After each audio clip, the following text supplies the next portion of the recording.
Where are we going?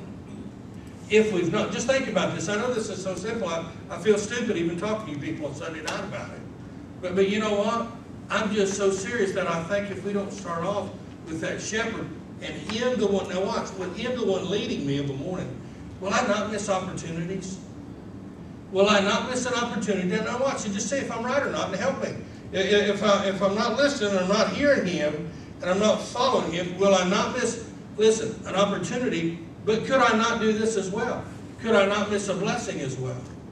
Could I not miss something that God has for me, that he wants to give me, or that he wants to do in me, or he wants to do through me, if I wouldn't listen? Does that make sense to you all? Because, see, I'm just convinced. When I get up with my agenda of a morning, I've just really been ashamed anymore to tell people that I'm busy.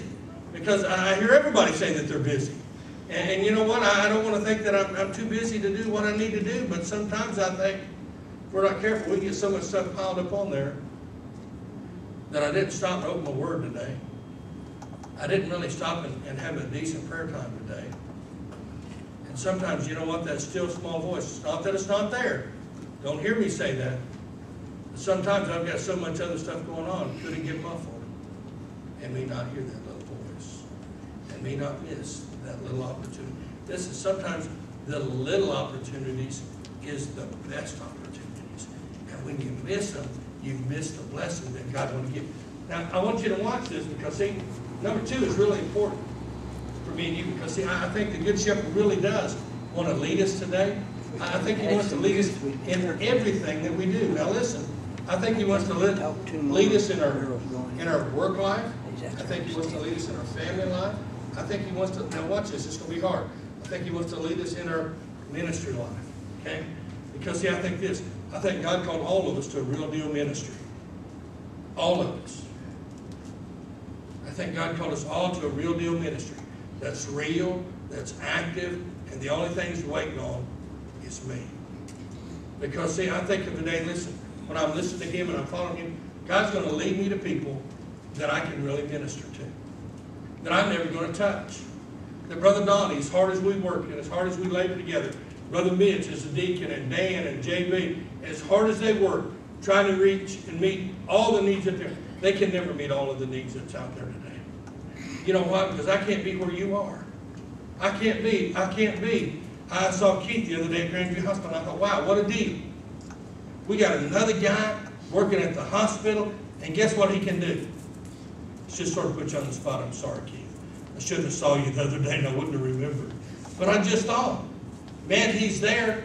He's an electrician. What an opportunity God has given him, putting him in a situation like that, in a place like that, that has so many needs. Listen, I think God puts us places so that he can use me and you as ministers right where we are to do exactly what we do. I don't think God needs a bunch more preachers. I think God just needs a lot of people doing what he called them to do, and that's to, number 1 was to follow him. Just follow him and do what's there. And you know what? When you run into Al, handle Al. Minister to Al. Or do this. Sometimes you might just need to do this. Run into somebody like Al, run into somebody like Dan or JB or Donnie. Sometimes you might just need to be quiet and listen. God might be, just listen now. I know it's hard. That still small voice might be going to speak through them. Sometimes, you know, and I guess that's why I'm really tender-hearted towards the children. Because most of the time, children don't have an agenda. They really don't. They just say what they think. It just comes ever natural to them. But usually, if you'll listen to a child just a little bit, the child can really minister to you. I was over to Al's the other day, and Al deals 90% of his workforce is with handicapped children. You know what the neat thing is about handicapped children? They don't think a lot about lying and doing all the stuff that the regular people do. It just, whatever's just on their mind, it just comes out. But there's so much truth that they share that will minister to us. Sometimes if we'll just take a little break, let God minister to us. God's put a lot of people out there to minister to me and you. Because God knows what a real busy world that we live in. Listen, we're not saying anything when we tell God how busy we are. God already knows how busy we are. God knows exactly what we've put on it. Listen, what we have put on our plates. I don't blame nobody for what's on my plate with me. I put everything on my plate, and then I'm the one that covers it with the gravy and makes a mess. Listen, God don't do that.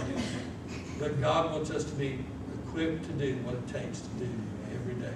And God will lead us if we'll let Him. But listen, it's so hard. I'm telling you from my heart tonight, it's hard to give up control of a morning to God. When I get up and that clock is clicking, I'll watch as the first thing. So I'm watching it all morning long. As I watch that day start to unfold, I realize this, that the time is getting away quicker and quicker. And you know what? There's only so many hours. I don't care what you do to this watch. It's not going to stop for me nor you. And either me and you come to the place and we allow the shepherd to be the one that leads us, or we're going to lead it. And I promise you this, as long as you're the one leading by this watch, you're the one that's probably missing opportunities and blessings because you're in a hurry. Listen to what the watch says. Listen to what your heart says. Because see, your heart will show you those opportunities. Number two, you there? Because see, I think the good shepherd is this. I think he's access to safety and life. Look down at verse 7 with me. He's access. Listen, I think so many people are just running around here just crazy. And they don't have no life. They really don't. Life outside of Christ is not life. It's really not. And I see people that's got a lot of money. I sat and talked to a guy the other day, and he told me all that he was doing.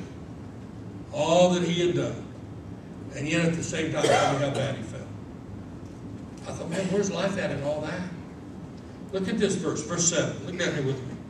Then Jesus said unto them, Verily, verily, I say unto you, I am the door of the sheep. All that ever come before me are thieves, robbers, but the sheep do not hear them. Wow. Hey, now listen, that's really cool, ain't it? Jesus says, I am the door. I can open the door for you. I am the access. Did you notice it didn't have nothing to do with you? Look at it again. Make sure you see that. Because it's not got a thing to do with you of a morning. It's not got a thing to do with you of the day. Jesus is the total access to safety and life every day. Now, part of the time, but every day. Does sheep not have to eat every day? Does sheep not have to be watered every day? Every day they need all of their needs met. Do y'all need your needs met? Y'all like to eat? Y'all like to drink? Y'all like to be out in the pasture field?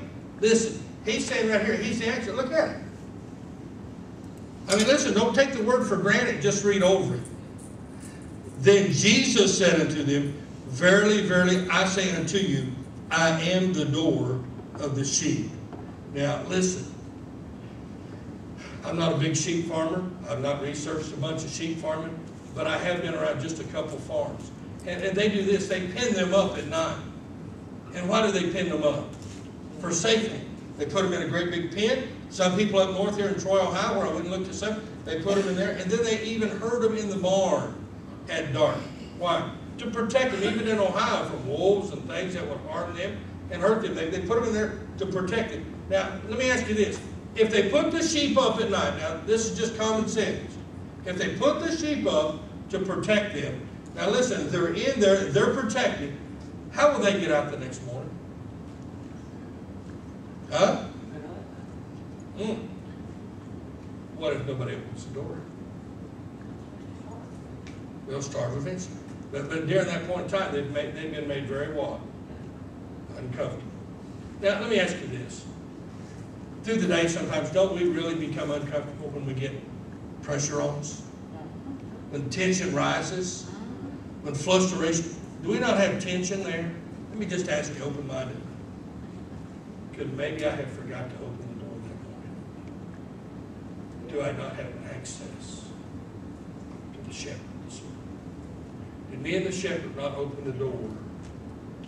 Who opened it? He did. Did he open the door and say, hey, let's go get it today. Let's do it today together. Let's me and you go out into the pasture field today. Let's me and you go to the feed trough today. Let's me and you go do all that we need to do today. Let's me and you go together. Because think this thought through. You're not going to go nowhere without him anyway. The only problem is sometimes we don't invite him to be the leader. There's a lot of truth there, ladies and gentlemen. He's going to go with us anyway. Why? Because he lives with us. But if I open that door, they're going to sing too.